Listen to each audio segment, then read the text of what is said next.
থাকতে হবে, আল্লাহকে ডাকতে হবে, নামাজ পড়তে হবে। আচ্ছা আল্লাহ সবকিছু পারে। এইটাই দিছি প্রথম, আর আরেকটা আছে বি ইউনিটে। কোন ইউনিটে? বি বি ইউনিটে। আজকের প্রশ্নের নৈবিত্তিক বেশি সহজ ছিল নাকি ড্রয়িং বেশি সহজ ছিল? দুইটাই সহজ ছিল, কিন্তু এমসিকিউ মানে সহজ বলতে গেলে আমরা হার্ডগুলান পড়ে আসি, সহজগুলান তো আর পড়ি না, কিন্তু ওই সহজগুলানের কনফিউশন তৈরি হয়, এটা হবে না এটা হবে, ওরকম হয়েছে কয়েকটা। তাছাড়া ড্রয়িংটা সহজ ছিল। আচ্ছা আচ্ছা, মানে সহজগুলো যেগুলো ভেবে পড়ি নাই সেগুলোই একটু কনফিউশন তৈরি করে দিয়েছে। আচ্ছা, এই যে ঢাকা বিশ্ববিদ্যালয়ে চান্স পাবার আগের যে 3 মাস সময়, সেই 3 মাস সময়ে কি করলে, আমি ধরে নিচ্ছি তুমি চান্স পাবে, তো কি করলে একজন শিক্ষার্থী চান্স পেতে পারে? তাকে পড়তে হবে প্রথমত, আর সোশ্যাল মিডিয়া থেকে দূরে থাকতে হবে।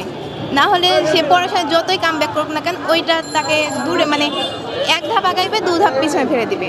অর্থাৎ পড়াশোনা যতই করুক ফেসবুক টিকটক থেকে দূরে থাকতে হবে। আল্লাহকে ডাকতে হবে, নামাজ পড়তে হবে। আচ্ছা আল্লাহ আচ্ছা, সবকিছু পারে। আমরা আশা করছি যে তুমি চান্স পাবে। এখন ইনশাআল্লাহ। পাবার পরে আগামী 4 বছর একজন শিক্ষার্থী এখানে বিভিন্ন রকমের অপকর্মে যুক্ত হতে পারে, অনেক কিছু হতে তবে তাদেরকে ইমানের সাথে চলতে হবে, তাদেরকে আল্লাহর ভীতিটা তৈরি করতে হবে। তারা যে চান্স পাইছে মানে তারা সব পেয়ে গেছে এরকমটা না, তাদেরকে আল্লাহর সব ভীতিটা কাজ করতে হবে। আর তারা মানবতার খাতিরে সবার সাথে ভালো ব্যবহার করবে এবং মানবিকতার পরিবেশ তৈরি করবে। জি, অসংখ্য ধন্যবাদ। আচ্ছা, আমরা দেখছিলাম শিক্ষার্থীদের কাছ থেকে যারা চান্স পাবে।